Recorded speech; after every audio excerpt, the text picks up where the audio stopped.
Hi everybody, it's me, Liberty Whispers, and I am here for the first time in what feels like forever. I must admit, I have sort of neglected my channel a little bit. I hope the rain is not picking up too loudly. Yeah, I haven't made a proper video for a long time for a number of reasons really. One of which, and I suppose the most predominant reason, is my impending trip, which some of, / I guess most of you know about. In about 6 weeks' time, I'm going travelling, going to go visit the US for a few weeks, and then hopefully off to Japan and some other places, but that has meant that I've had to do a bit of planning, a bit of preparing, a bit of research, all sorts of time-consuming things. And prior to leaving my job last week, I also was working a lot of extra hours so that I could have a bit more money and I could have a little bit of time to myself before I went. And so I've been pretty busy with that since the start of the year, essentially. But I've been busy with other things. I can't just pin it all on that. I started a gaming YouTube channel not so long ago, called Malkovich Plays, in which it pretty much says exactly what it does, or does exactly what it says. I play through various games. Old games, new games, different game types. I played through The Last of Us, one of my favourite games of all time. That was my first proper playthrough series. I'm currently playing through The Evil Within, which is very scary and very weird. And a lot of fun. Frustrating, but a lot of fun. And other little bits and pieces as well. So yeah, if you're interested in games, maybe you want to go check that out. I'll put a link in the description box and you can see exactly what I've been busy with in that end of YouTube, as it were. I've also been doing a bit more work on my other YouTube channel, because that's what I'm going to use when I go travelling. I'm going to make little video logs with the aim of making a little film which covers my entire journey, but I'm going to be putting up like video diaries and little updates and filming things that I find. So if you want to follow me on my journey, the best place to do it would probably be Instagram, because I'm going to use that a lot more too for photos, but the YouTube, my actual non-ASMR YouTube, is going to be like the main hub for updates and diary stuff and just all sorts of footage from the things that I see and do.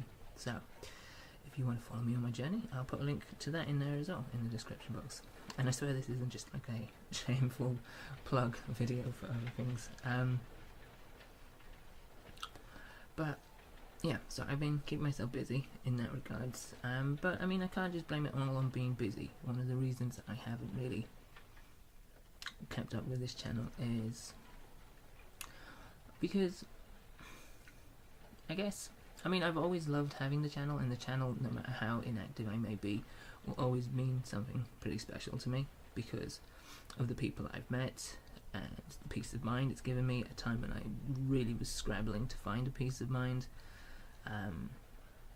The things that it's maybe done for other people, and that's why no matter how inactive I will be from this point on, because I can't guarantee how active I'm going to be on this channel, especially during the time away. I won't be making videos, but I mean, in long-term plans, no matter how inactive I am on this channel, it'll always stay up, because if anything on this channel can help somebody, then that's awesome. And that was kind of one of the main aims, aside from just wanting to make videos. That was one of the main aims in starting the channel, so give something back. So no matter how inactive I am from this point on the channel, or how active I am from this point on the channel, whatever the case may be, the channel itself and all the videos will remain exactly where they are, so you don't have to worry about that. If you were indeed worried, which you probably won't, but if you were, just in case, don't, because it's all staying put.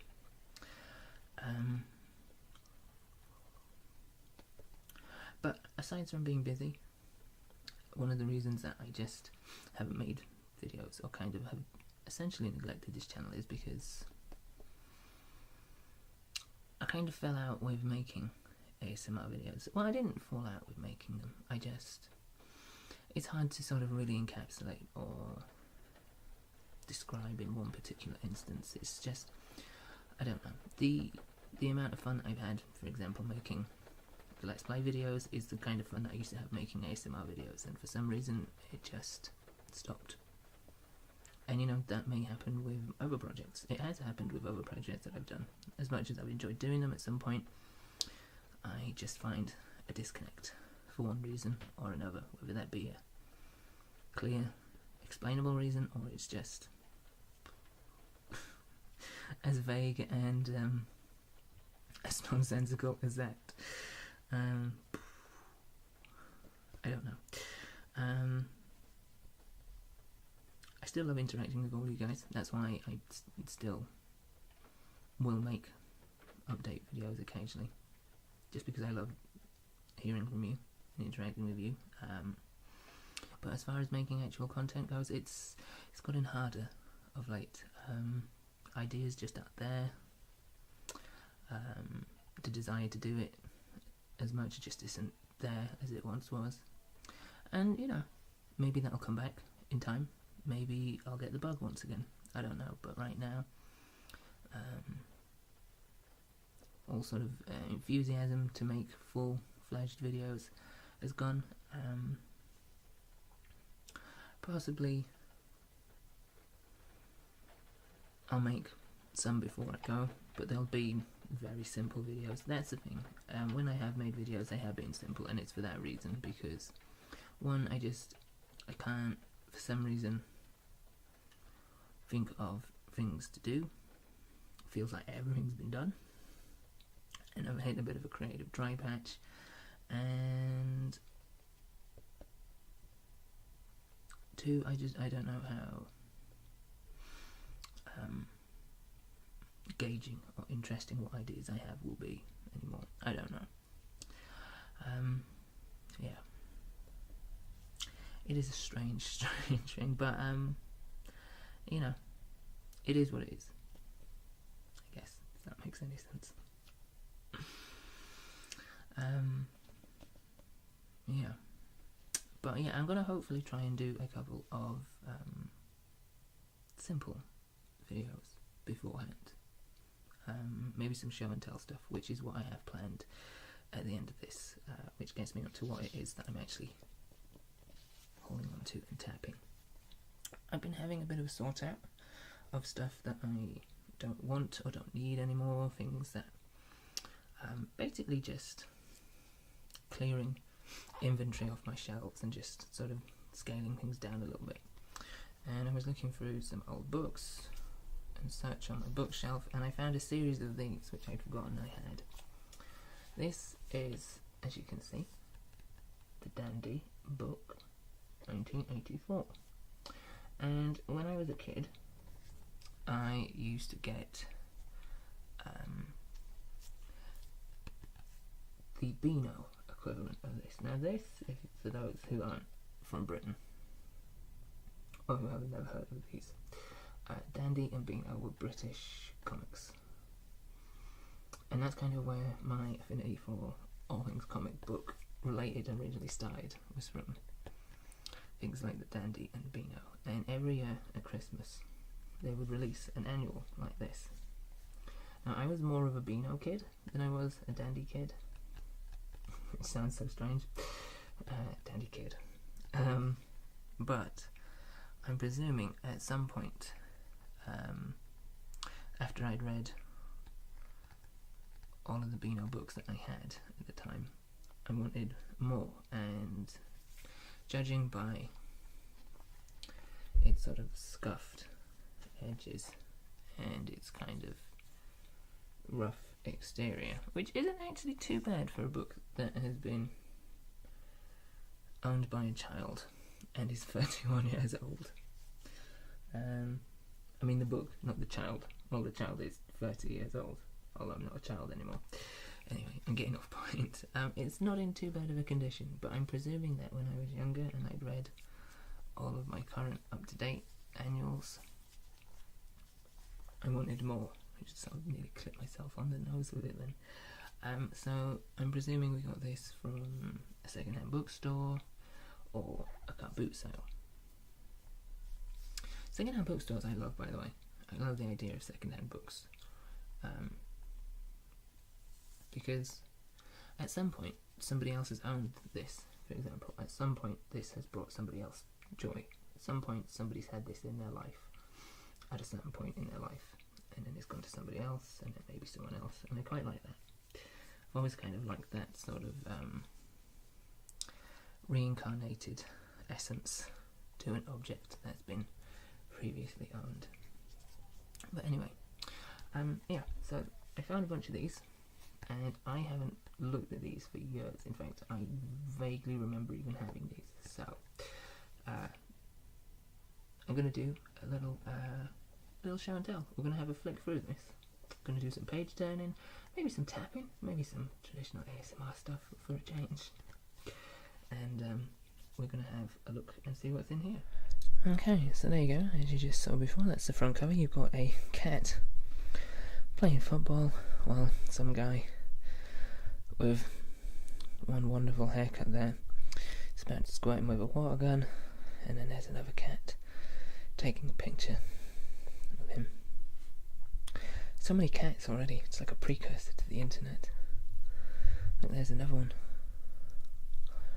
While some girl's shaking a maracas behind it.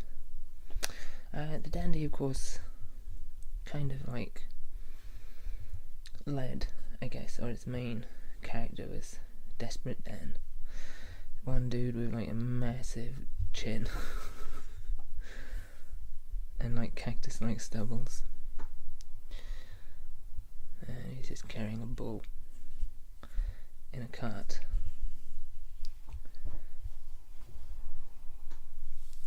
So I'm not going to kind of read through all of the stories, but we're just going to kind of flick through the book.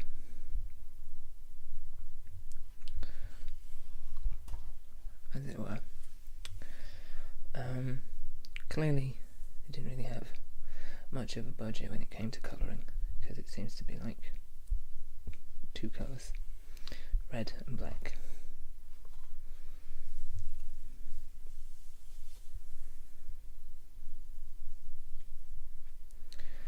There he is with his bull, just running around, causing all kinds of mischief with a bull in a cart. And that appears to be Desperate Dan's Mexican story. And they are Bully Beef and Chips. I'm guessing the guy with the rather fancy haircut is Bully Beef, but I could be wrong. Yep. There you go. I'll just try my new skates. Yo, it's Bully Beef. And Bully Beef, I'm presuming, not a very nice guy. And it looks like he's getting his comeuppance. You have Bertie Bunkle and his chemical uncle. Don't remember these characters at all. Remember Desperate Dan, but don't remember Bully Beef or Bertie Bunkle. And I don't remember this, Breast Neck. I guess that's a robot that's pretty good at sports.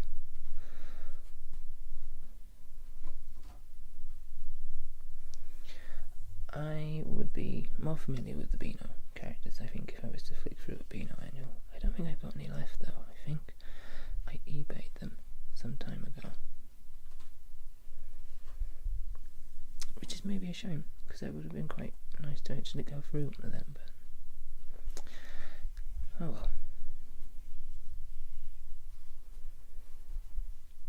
And it looks like Breast Neck here is causing a bit of mischief himself. Strong Pong.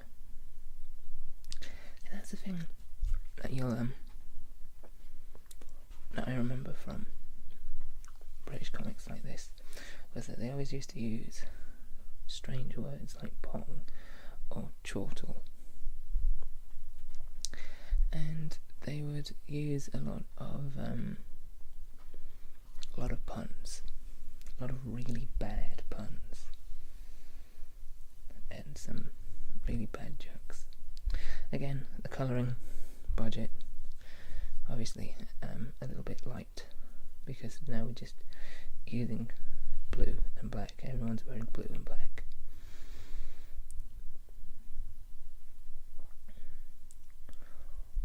And as he skins, the main crux of these stories seem to be either young boys causing mischief or young boys dealing with bullies, which I guess is a good thing. Which I suppose as a young boy, the mischief angle, yeah, I guess. But I mean, maybe the bully thing, maybe a little bit overdone over the head. Maybe sort of bashing that message over readers' heads. I don't know. What do I know? I'm not a young boy anymore. Corky the cat. I'm guessing that's the cat that's on the front page.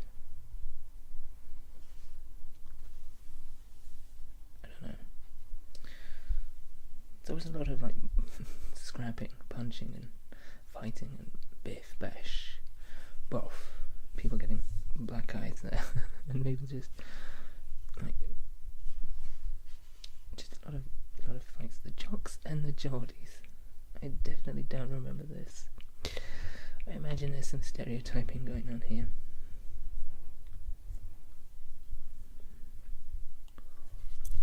Yeah, it kind of looks like it. I'm guessing that the jocks are the ones wearing those bizarre tartan caps.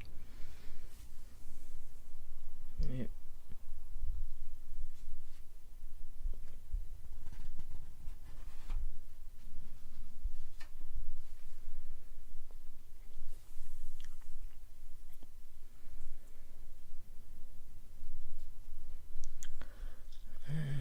Looks like the premise of this story is that there's some kind of talent show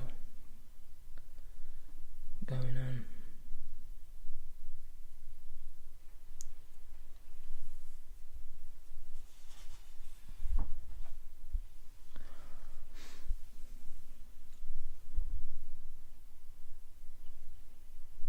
Which ends with a bunch of school children getting caned. I wonder what the material is like. I mean, I don't even know if the dent is still going. I think the Beano is still going. But I wonder what the material is like now. I wonder what the stories are consistent of. I don't presume there's going to be much caning on stage. At all. The Smasher. Okay, this looks like not even a thinly veiled attempt at copying Dennis the Menace. That's the UK version of Dennis the Menace, by the way, not the American version, because there are two very different versions. For the longest time, I just thought that the US version of Dennis the Menace was like their interpretation of ours, but I found out that they are two very separate entities. They're not related at all.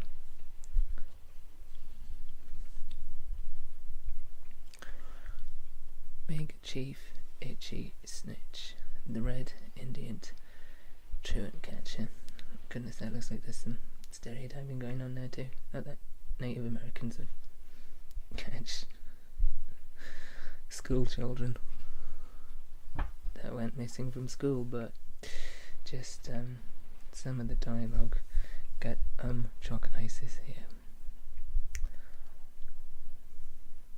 Yeah, some of this material doesn't date wonderfully well.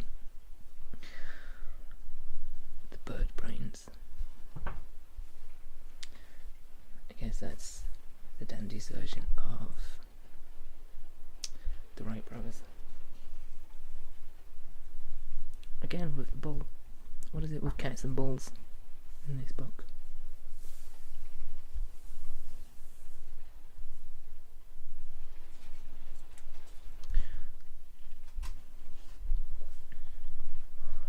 Peter's Pocket Grandpa. Oh, look, he's tiny. He is quite literally pocket size.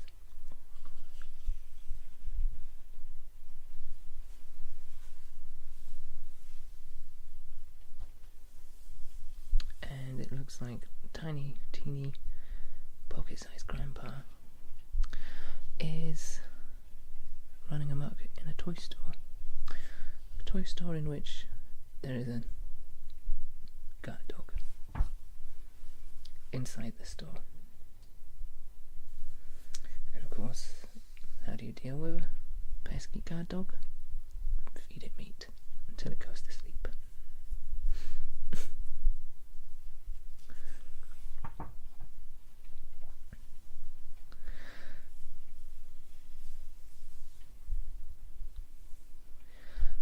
Okay, so Grandpa can actually change size, it looks like.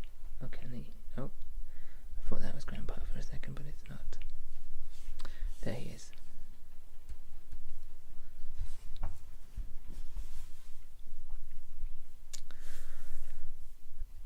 I don't know if these were like, what's the word I'm trying to think of?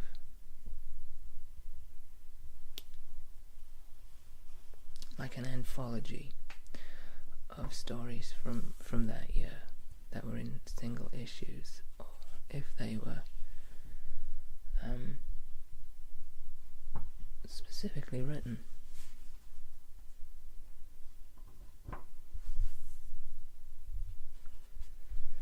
But either way, a lot of them aren't particularly great.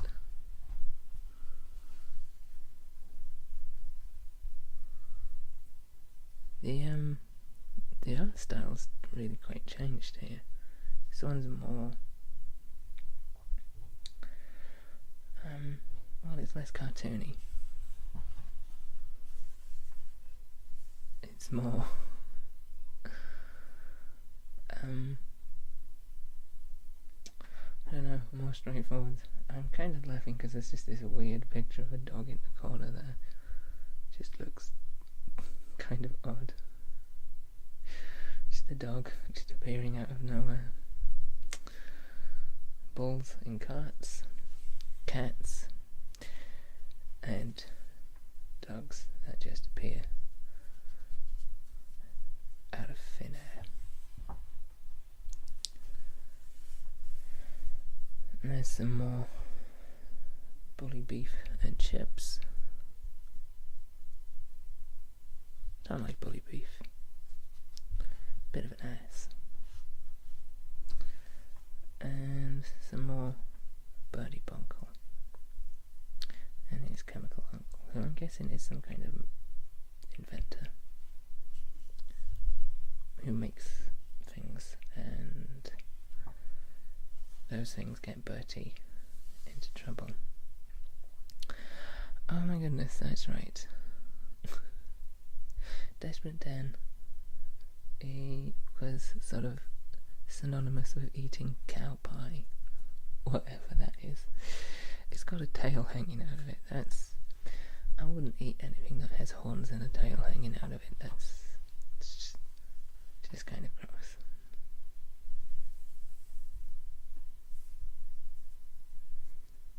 That was his thing. He was like a cowboy that ate cow pies. And you're just sort of getting mixed up with a tank and some aliens and showing complete disregard for some trees. Winker Watson.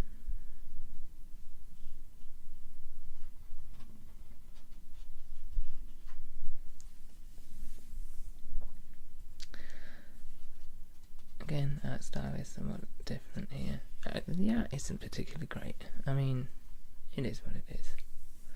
But I mean, these are all very simple, basic things which led me to wanting to find out more about comics and to kind of branch further afield. as it were. It's kind of like my starting point in the world of comics. And there's Corky the cat again, antagonising a bull. There's obviously a big joke in like comic industry of Britain in the 80s. Bulls, obviously some go-to material.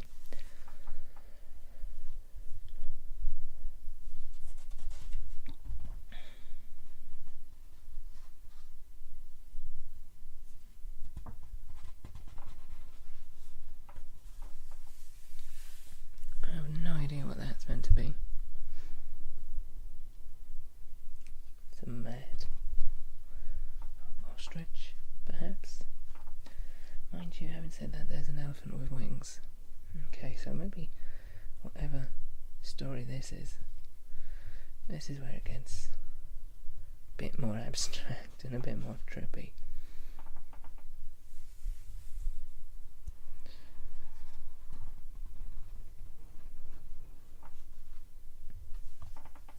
Oh wow, that guy's picked a fight with multiple Santas.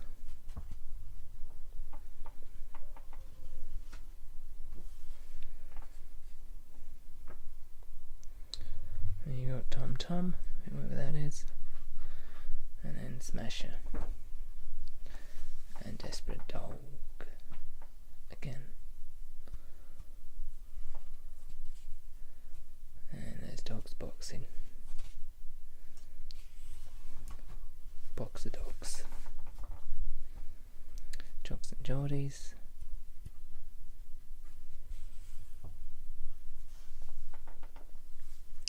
With their fetching tartan bonnets on. And some stilts.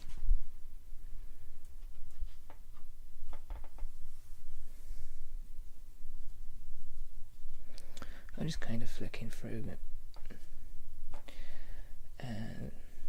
More pace now, because we're nearly finished, and I mean there's nothing much else to show. I think we've kind of covered most of it in the first few pages. There's a lot of recurring characters. I obviously didn't have too many ideas for the annual in 1984.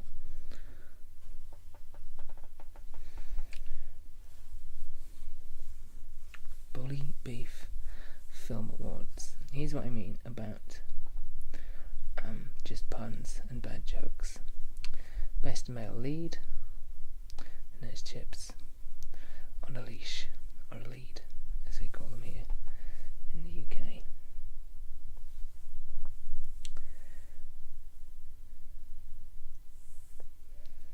Just bad puns. And there's Peter's Pocket Grandpa again. And we're just going to skip a couple more pages. In fact, we're just going to skip through to the end.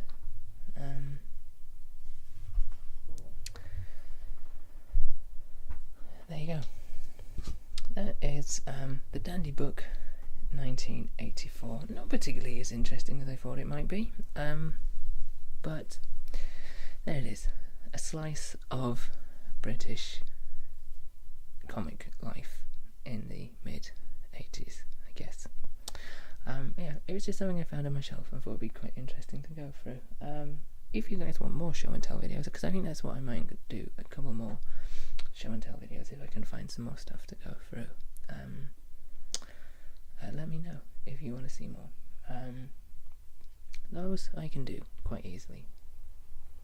Those don't take an awful lot of preparation, which is why it's preferred that type of video. Anyway, thank you for watching, and I shall speak to you soon. I shall.